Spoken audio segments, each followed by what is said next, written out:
Good evening, and welcome to this quiet space where the gentle whispers of ancient wisdom are invited to soothe your mind and guide you towards a tranquil rest. As the day begins to fade and the quiet hours of night draw near, allow yourself to settle in, finding comfort and stillness.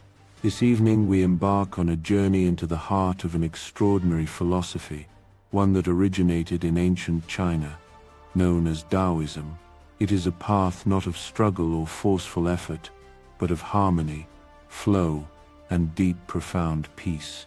We will explore these insights through the lens of a remarkable teacher, Alan Watts, whose reflections on the Tao offer a calming perspective on life, on ourselves, and on the very nature of existence. Let his words, rephrased and gently unfolded, become a lullaby for your thoughts, inviting a sense of spaciousness and ease. In the vast tapestry of ancient Chinese thought, two prominent philosophies emerged, often seen as counterparts, yet each offering a unique lens through which to view the world. While Confucius, a figure known for his teachings on social order, ethics, and the proper roles within society, lived around the 6th century BC, there was another, more elusive figure, a legendary character named Lao Tzu. Though historical details about Lao Tzu are scarce, he is widely credited with articulating the core tenets of Daoism, a philosophy that, rather than focusing on societal structure, turns its gaze towards the fundamental workings of nature itself. The very word Tao, often spelled Tao, points to this profound connection, for it means the course of nature, the way or the flow of things. It is the philosophy of the natural way. As we begin to delve into this ancient wisdom, it is important to understand a most fundamental and perhaps paradoxical truth. The Tao in its deepest essence cannot be defined. You might find it a little curious, or even contradictory, that we are about to spend a considerable amount of time discussing something that by its very nature defies description. Yet, this is precisely where the journey truly begins, in the acknowledgement of something so utterly basic, so foundational, that it transcends all words, all concepts, and all human understanding. The foundational text of Daoism, known as the Tao Te Ching, which translates to the Book of the Way and its power, opens with a profound statement that sets the tone for everything that follows. It declares, "The Tao which can be described or spoken is not the eternal Tao." This isn't an illogical beginning, but a deeply wise one, inviting us to look beyond the limitations of language and thought. For the Tao means that which is absolutely basic. It is the fundamental energy that underlies the entire universe. More intimately, it signifies what you truly are, your authentic true self. Consider for a moment some everyday experiences that mirror this elusive truth. Just as your teeth cannot bite themselves, or your eyes cannot truly see themselves without the aid of a mirror, your real self, your most fundamental essence, cannot be grasped or defined by the very mind that seeks to understand it. The hand, no matter how clever or capable, cannot catch hold of itself. The very tip of your finger cannot touch the tip of itself. There is a deep inherent boundary to self-perception when we try to make an object of what we truly are. And this is why, no matter what conception or idea you might entertain about who you truly are, any such conceptualization is in a profound sense incomplete or even mistaken. If you perceive yourself primarily as an ego, a separate center of consciousness and action, contained within the confines of your skin, this is a beautiful and compelling illusion. It is a role you are playing, a pretense, a game, but it is not the entirety of what you truly are. Your genuine essence, the authentic core of your being, utterly escapes such finite definitions. It falls into a category that could be described as metaphysical, meaning beyond physic, beyond what can be classified, described or neatly put into a box. It isn't animal, vegetable, or mineral. It isn't long or short, black or white, temporal or eternal. Any category, any label you attempt to apply, will ultimately prove inadequate to encapsulate this boundless truth. So, if we begin with something about which nothing concrete can truly be said, what comfort or insight can this bring? Think of it like this. What is the color of the lens of your eye? Not the iris, but the transparent lens itself. We say it has no color. It is transparent, yet it is through this very transparency that you perceive all colors, all shapes, all the vibrant forms of the world. The perception of everything depends on that colorless, transparent lens. In a similar vein, what is the nature of consciousness itself? No one can definitively say, because it is the common ground, the very substratum of all experiences. There is no way to isolate it and examine it as a separate entity. It is the unisolatable ground of being. Consider the color of space. It's a similar question, isn't it? Or imagine listening to a beloved piece of music on the radio. All the human voices, the various instruments, drums, strings, wind, they are all at a fundamental level nothing more than vibrations on a diaphragm within the speaker. But the radio itself never announces, what you are hearing now is merely vibrations on a diaphragm. That fundamental truth is basic to everything heard, and it is simply taken for granted. It is so essential that it remains unnoticed. In precisely the same way, the Tao is the basis of everything that unfolds in the universe. It is taken for granted, much like the diaphragm in the radio is to the music or the transparent lens is to sight. We tend to ignore it because it is common to everything, every experience. It is the fundamental ground, and we rarely notice that which has no limit, no discernible boundary. We cannot think about it in the conventional sense because thinking involves classification, comparison, and distinction. But here is the profound and wonderfully calming point. You are it. You are this undefinable basic ground of being. And if in time you discover a way of experiencing this truth, a way we will gently explore later, you become, in a sense, liberated. You are no longer solely captivated by the compelling game of identifying as this particular ego, born into this world, destined to be swallowed up by death. You begin to see through that game, recognizing it as an illusion, however convincing and immersive it may be. This profound understanding of the Tao as the course of nature, as your true self, forms the gentle bedrock of our journey tonight. It is the first principle, the unutterable truth that cradles all other insights. As we allow this idea of the undefinable Tao to settle softly within us, let us gently transition to the second, equally crucial principle in Taoist thought, the idea of mutual arising, the profound interdependence of opposites.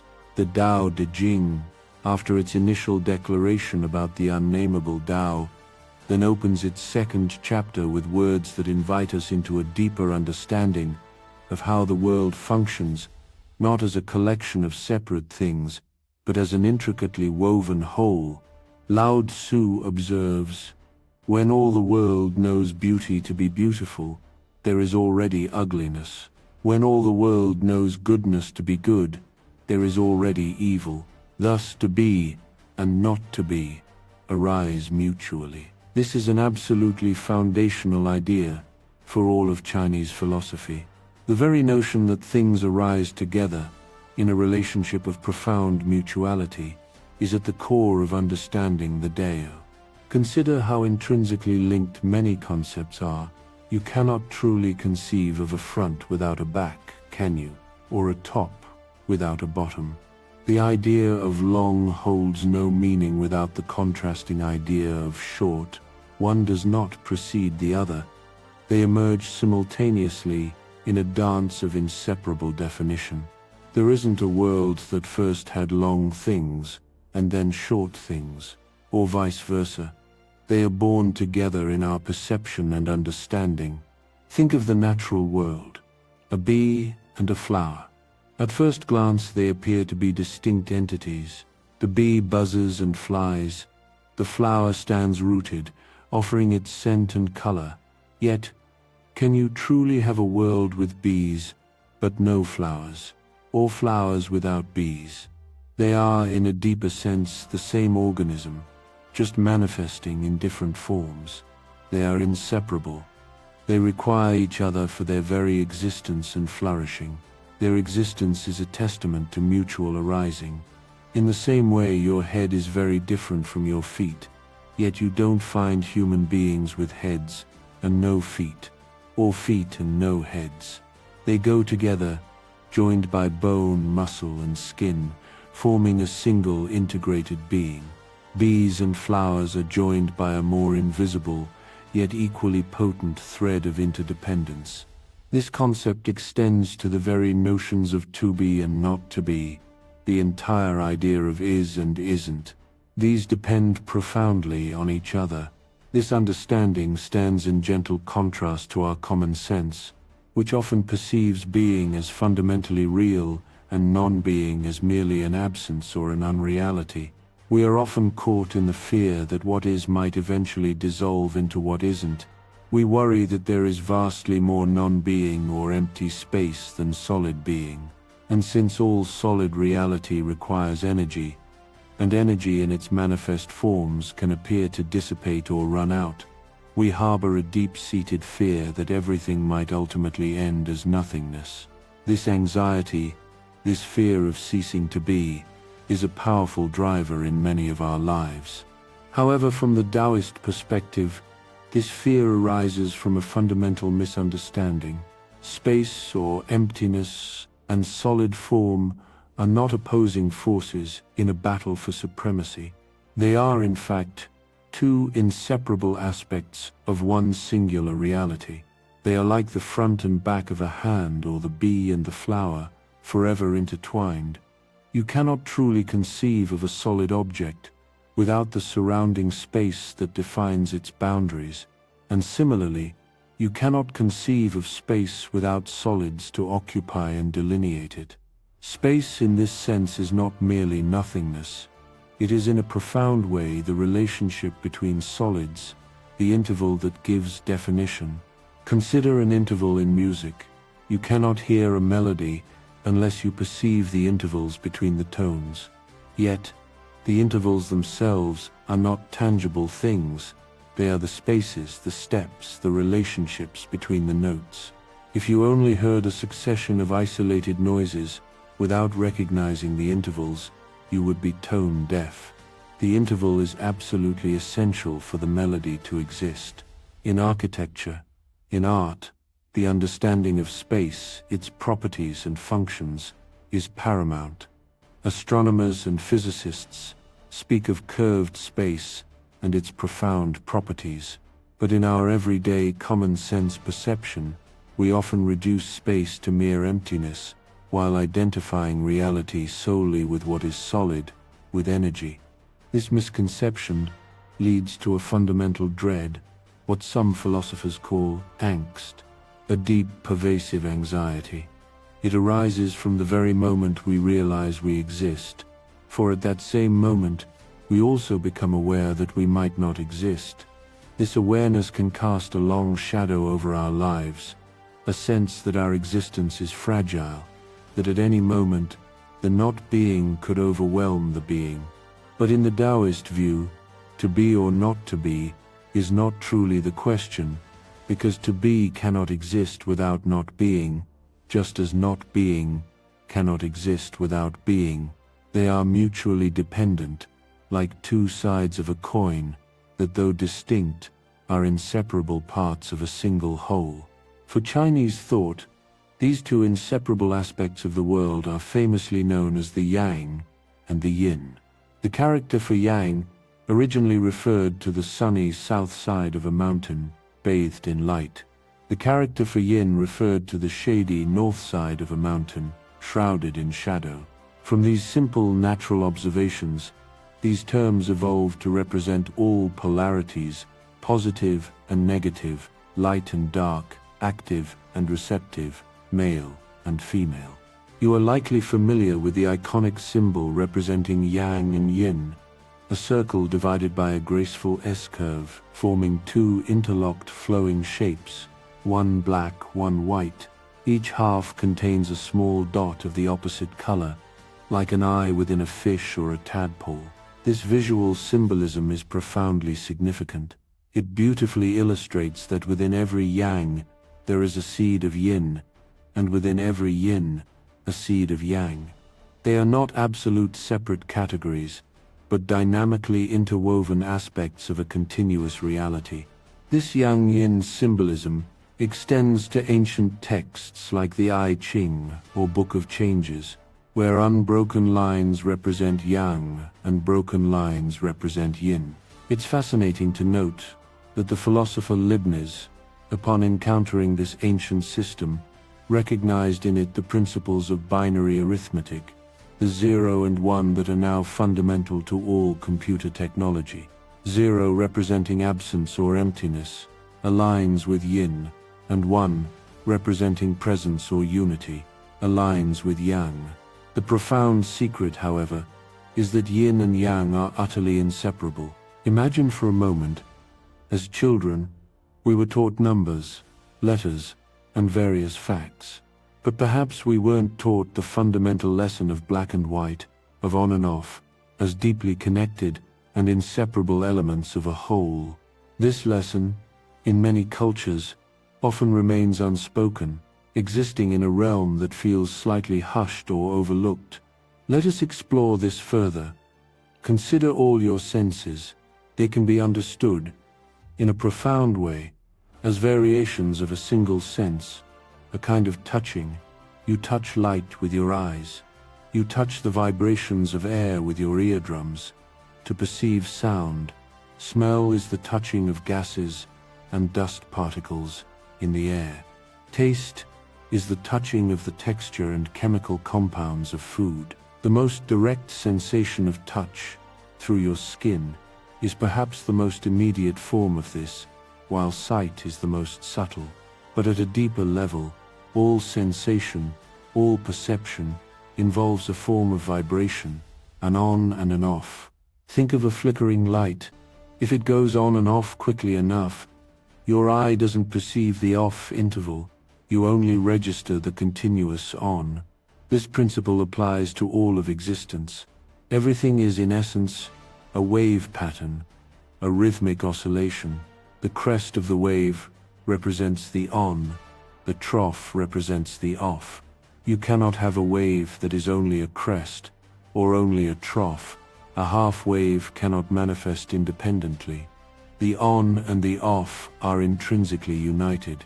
They are different yet inseparable, like the two poles of a magnet.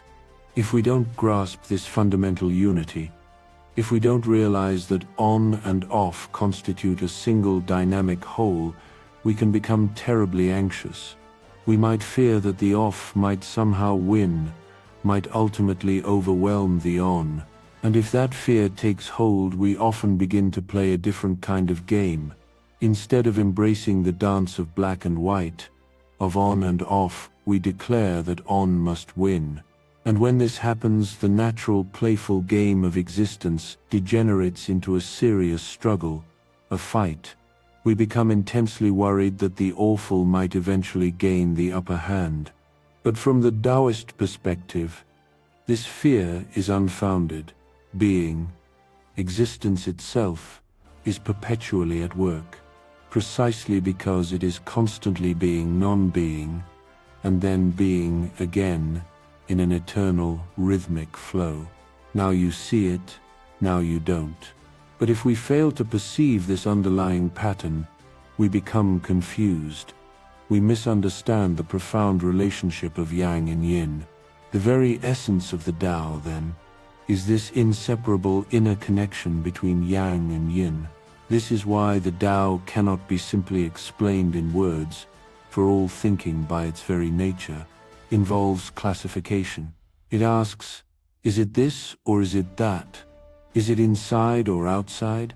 But you cannot have an inside without an outside, nor an outside without an inside. Which do you choose? Our Western culture in particular often emphasizes choice, the moment to decide between good and evil, truth and falsehood. We valorize the brave man who chooses, while the coward stands aside. We feel compelled to pick a side, to declare which are you. This urge to classify and choose can escalate into a profound existential dilemma, a nightmare scenario where the ultimate destiny of the cosmos and of each individual soul hangs on the question, are you saved or are you damned forever? What immense pressure, what a profound, albeit terrifying, thrill such a decision implies. But what often goes unrecognized from a Taoist perspective is that the very concept of belonging to a saved group only makes sense if there is also a damned group, providing the necessary contrast. Without one, the other loses its meaning. Consider the gentle, humorous analogy of social groups. In many communities, there's an unspoken division: the nice people who live on one side of the tracks, and the not-so-nice people on the other. Or perhaps, as in Alan Watts's example, the people who live on the hill versus those on the waterfront. The nice people might gather at their cocktail parties, lamenting the deterioration of the town, how the awful people are proliferating. This discourse, ironically, often serves to boost their collective ego, solidifying their identity as the nice ones. Meanwhile, the bohemians and beatniks on the waterfront might gather feeling themselves to be the true in-group, deriding the squares on the hill for their materialistic pursuits and their perceived lack of genuine feeling. This too serves to bolster their collective ego. What both sides fail to realize, from the perspective of mutual arising, is that they profoundly need each other. You cannot truly define yourself as belonging to an in-group unless you also define an out-group in contrast. Without the other, the self-definition becomes blurry, less distinct. This principle extends even into the realm of philosophy itself. Throughout history, philosophical debates often boil down to two fundamental approaches, which we might whimsically call prickles and goo. The prickles people are those who cherish sharpness, clarity, and definiteness. They are drawn to scholarship, engineering, science, preferring clear statistics, discipline, and precise distinctions. They often view others whom they perceive as vague, sloppy, or overly romantic as merely goo. Conversely, the goo people turn to the prickles and might say, you're just bones, you rattle, you have no skin on you. You know the words, but you don't know the music. You lack finer feelings. This dynamic interplay continues endlessly. Prickles people might prefer to believe that the ultimate constituents of the universe are particles, distinct and definable. Goo people might prefer to think of reality as waves flowing and interconnected. In classical philosophy, prickles might be nominalists, focused on individual names and distinctions, while goo might be realists, focused on universal essences. The profound insight, however, is that neither perspective is complete without the other. You wouldn't truly understand the standpoint of prickles without the contrasting idea of goo, and vice versa. The real world is not exclusively one or the other. It is a blend, a dynamic interplay of gooey prickles and prickly goo. It is everywhere you look, a rich, textured reality. This brings us to a crucial application of Daoist thought, one that can bring immense peace and release, the understanding of life and death, and the profound wisdom of accepting disintegration. For those deeply involved in the practical affairs of life, business, family, daily responsibilities, there is often a pervasive anxiety, a concern that black might win, that failure or misfortune could overwhelm success. There is a deep-seated drive to survive, to keep going, to secure one's place.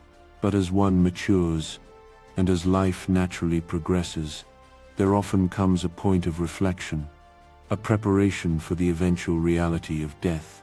To Western ears, The idea of the second half of life being a preparation for death can sound somber, even gloomy. Our culture often attempts to sweep death under the carpet, to pretend it doesn't happen. When someone is dying in a hospital, well-meaning visitors often offer false reassurances, saying, "Oh, you'll soon be better," creating a hollow, disconnected atmosphere. This approach, from a Taoist perspective, can be a disservice, for it denies a profound and essential aspect of life. Imagine, instead, an approach where, when someone is nearing the end of their life, there is an open, courageous acceptance. Perhaps a gentle gathering, where friends and loved ones acknowledge the impending transition with an immense sense of celebration. Not for the loss, but for the profound opportunity to let go, to release the grip of the separate self, to cease being a nuisance to oneself through striving and clinging. This could be an occasion for deep reflection, for champagne, for meaningful sacraments, a conscious and courageous entry into death, a letting go of oneself, for one truly dies only once, and such a significant event, such a profound transformation, deserves to be honored and deeply experienced. Instead, we often see morticians attempting to gloss over death, using techniques to make it appear as if it hasn't truly happened. There's a tendency to beautify, to deny, to avoid the raw, natural reality of transition. This American way of death, as some have called it, fundamentally misses the deeply life-giving nature of death itself. The profound Taoist insight is this: if in the course of your life you can die before you die physically, a transformative liberation occurs. This means cultivating the ability to accept the fact that you, as a separate clinging ego, are constantly disintegrating, constantly changing, constantly moving. There is ultimately nothing you can do to rigidly hold on to yourself, nothing you can do to achieve absolute safety or security. We invest in futures, in insurance, in regular medical examinations, all with the intention of securing an unshakable future. But in reality, at any moment, circumstances can shift dramatically. A slip on a banana peel, an unexpected accident. The entire world, in a dynamic sense, is always falling apart. From the very moment of birth, we are, in a metaphorical sense, kicked off the edge of a precipice. It is an illusion to console ourselves by desperately clinging to a rock that is in fact falling down right along with us. There is no ultimate way of preventing disintegration, because change is the very essence of life. History records that people have always bemoaned the state of the world, proclaiming that it's going to the dogs. This perception arises from resisting the fundamental truth that life is a continuous process of falling apart, of dynamic change, of constant transformation. But if you embrace this truth, if you get with it, in other words, if you accept the situation and flow with it, you truly come alive. This acceptance brings forth immense courage, for you are no longer constantly defending yourself against an imagined threat. You acquire new energy, no longer locked up in anxiety about what's going to happen next. You develop the capacity to take risks, to engage fully with life, understanding that life in many ways is a grand gamble. To truly know and accept this falling apart of everything, which is paradoxically what makes it alive, for change is life. This is to understand the Tao, and to flow with the Tao, rather than fighting it, rather than resisting the natural current. This is the next great principle of Daoism. It is a concept known as Wu Wei. Let us now gently turn our attention to this beautiful principle, Wu Wei. If our first principle was the indefinable Tao, the underlying unity of all things, and our second was the mutual arising, the dynamic interdependence of all apparent opposites, then Wu Wei is the graceful art of aligning with these truths in our actions and our very way of being. In Chinese, Wu means negative or not, and Wei can mean interfering, clutching, busyness, or aggression. So Wu Wei translates not simply as not doing, which can be misleading in English. implying laziness or passivity, but rather as not acting against the grain of nature, not interfering or acting in accordance with the natural flow. It is the principle by which a person comes into accord with the course of nature, not by forcing but by yielding, not by struggling but by flowing. The art of sailing provides a wonderfully clear illustration of Wu Wei. Imagine the intelligence of raising a sail instead of arduously pushing oars. With a sail you harness the power of the wind. You don't have to expend the same amount of strenuous manual labor.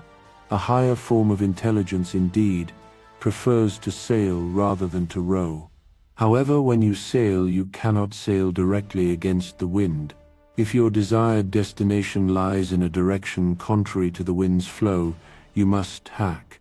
This involves moving in a zigzag pattern, working with the wind's force by adjusting your sails and rudder, gently guiding the boat across the wind, rather than directly opposing it.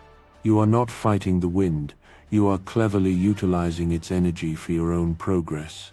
Similarly, imagine you are swimming and find yourself caught in an overwhelming current. To turn around and try to swim directly against its force would be an exercise in futility, quickly leading to exhaustion and drowning. But a wise swimmer knows to swim with the current, allowing its power to carry them, while subtly, gently, edging themselves out of its main force and towards the shore. This is Wu Wei in action, not resistance, but intelligent cooperation with the existing forces. This foundational philosophy is also beautifully expressed in the Japanese martial art of Judo. Do in Judo is the Japanese pronunciation of Dao, so Judo means the gentle way.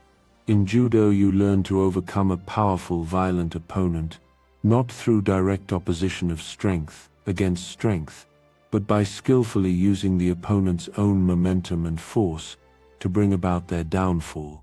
Consider a fundamental lesson in Judo, often demonstrated in slow-motion forms called Juno Kata. When an attacker lunges forward with a punch, the defender, instead of meeting the force head-on or pushing back, actually pulls the attacker's hand in the direction it's already going. This unexpected yielding causes the attacker to lose balance, making them vulnerable and allowing the defender to gently redirect their energy. It's an exquisite example of going with it, not against it. This principle extends to the creative arts as well. A clever artist working with wood doesn't simply impose their will upon the material. They study the grain, the natural patterns within the block of wood, and they intuitively ask, what does this wood want to be? There's a story of a sculpture competition where contestants were given a cube of plaster of Paris. One woman, observing the plaster, found it entirely indifferent, devoid of texture, unwilling to be anything. So she picked it up, and with a sudden decisive gesture, flung it on the floor. When she looked at the shattered, chipped and cracked pieces, she suddenly saw forms emerging from the chaos. She then worked with those natural breaks and textures, bringing out the form she perceived, and ultimately won the competition. She allowed the material's innate disposition to guide her, rather than forcing a preconceived idea onto it. Great potters, similarly, don't just dictate to the clay. They feel its texture, its pliability, its inherent qualities. As they center the clay on the wheel, they have a sense that the pot is growing of itself, almost guiding their hands, rather than being strictly molded by their forceful will. The hands are merely facilitating the clay's natural movement into form. When you perfect the intricate art of writing Chinese characters, there comes a point where you feel as though the brush itself is doing the work, moving with an effortless grace, almost as if it has a mind of its own. When a musician skillfully performs, they often describe feeling that the music is singing through them, rather than being solely produced by their conscious effort. There's a lovely anecdote about a great choirmaster in England, Sir Walford Davies, training a choir of working men. He first had them sing a familiar hymn, and in their eagerness to impress, they sang with immense vigor. but the sound was rather rough.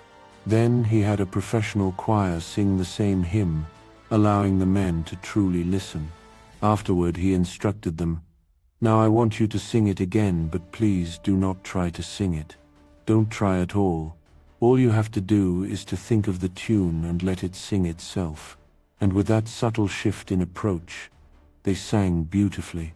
He then turned to a theologian present and remarked, "That's good theology, isn't it?" This story highlights the profound power of letting it happen, of allowing the natural flow to express itself. We have many common expressions in our own language that echo the wisdom of Wu Wei. Roll with the punch, go with the flow, bend with the wind. Shakespeare spoke of a tide in the affairs of men, which taken at its flood, leads on to fortune. These phrases reflect an innate folk wisdom that recognizes the fundamental principle of aligning with natural rhythms, of seizing opportune moments, rather than struggling against the inevitable. While Confucianism, in China, often emphasized actively keeping things in order, meticulously managing social roles and structures, leading to a certain undercurrent of anxiety, Daoism, in contrast, places its emphasis on trusting the course of nature. It invites a quiet confidence in the inherent wisdom of the universe, a profound belief that things will unfold as they need to, if only we allow them. To illustrate this, let us consider two Chinese stories, both about farmers and their relationship with the natural world. The first story tells of a farmer whose son came in very late from the fields one evening, long after the rest of the family had eaten dinner. When asked what he had been doing, the son, perhaps with a sense of pride, declared, "I've been helping the corn to grow." The next morning, when the family arose, they found to their dismay that all the corn in the field was dead. What the son had done late the night before was to go through the field and pull up each new shoot of corn just a little, thinking he was assisting its growth. This act of well-intentioned but ignorant interference, of trying to force nature to his will, resulted in the demise of the very life he wished to nurture. It is a cautionary tale against the folly of forceful intervention, of neglecting the principles of Wu Wei. The second story offers a more profound insight into the wisdom of non-interference and acceptance. There was once an old farmer who lived a simple life. One day, his horse ran away. All his friends and neighbors came to offer their condolences, saying, "Oh, what terrible luck! That's so unfortunate." The farmer, with a gentle, accepting smile, simply replied, "Maybe." The very next day, to everyone's surprise, the horse returned, and not alone. It brought with it 7 wild horses, which now joined the farmer's stable. His friends and neighbors returned, now exclaiming, "My, what incredible fortune! Isn't that wonderful?" Again the farmer calmly responded, "Maybe." The following day, his son, in an attempt to train one of these spirited wild horses, was thrown to the ground and broke his leg. Once more the neighbors gathered, offering their sympathies. "Oh, that's such a tragedy. What bad luck." The farmer, unperturbed, simply said, "Maybe." Then, a few days later, conscription officers came through the village, recruiting young men for the army. They examined the farmer's son, saw his broken leg, and rejected him as unfit for service. His friends and neighbors, overjoyed for him, came to congratulate him profusely. Isn't that absolutely marvelous? What incredible good fortune! The farmer, still with that same gentle acceptance, merely said, "Maybe." This farmer embodied the spirit of the Tao. He understood that events unfold in a continuous dance, that what appears to be good can lead to what appears to be bad, and vice versa. He knew that life flows this way and that way, that it goes up and it goes down. If it didn't go down, you would never truly know what it means to be up. If you constantly strive to be permanently up or always right, you are attempting to arrange the entirety of existence so that everything is on the front, and there is no back, or everything is up, and nothing is down. And as we have explored, this is an impossible state of affairs, for the yang cannot exist without the yan, and the on cannot exist without the off. As we gently bring these reflections to a close for this session, allow these principles to settle softly within your awareness. We have contemplated three fundamental aspects of Daoist wisdom, each designed to bring a deeper sense of peace and understanding. First, we touched upon the Tao itself, that which is absolutely basic, the fundamental energy of the universe, your true self, yet profoundly beyond all definition, all words, all concepts. It is the transparent lens through which all of life is perceived, the silent ground upon which all sound plays. It is not something to grasp, but something to rest within, knowing that your deepest essence is boundless and free from the limitations of the ego. This understanding, though subtle, can bring an immense sense of release and quiet knowing, reminding you that there is a part of you that remains untouched by the shifting tides of life. Secondly, we explored the principle of mutual arising, the profound interdependence of all opposites, epitomized by the dance of yin and yang. We realized that what appears to be distinct front and back, light and shadow, being and non-being, are in fact inseparable aspects of a single, unified reality. They are different, yes, but they are intertwined, giving definition and meaning to each other. This teaches us that the apparent struggles and contradictions of life are often merely two sides of the same coin, and that true wisdom lies in seeing the underlying unity, the secret conspiracy between them. This insight dissolves fear and anxiety, replacing it with an acceptance of the natural rhythm of existence, an understanding that both on and off are essential parts of the living symphony. Yourself and the world as other are not truly separate. They arise together, defining and nourishing each other in a continuous flowing exchange. And thirdly, we delved into the principle of Wu Wei, the art of coming into accord with the course of nature by flowing with it, rather than resisting it. This is not about passive inaction, but about intelligent, effortless action that aligns with the natural grain of things. It is about learning to tack with the wind, to use an opponent's momentum in judo, to let the wood or clay or music reveal its own inherent form.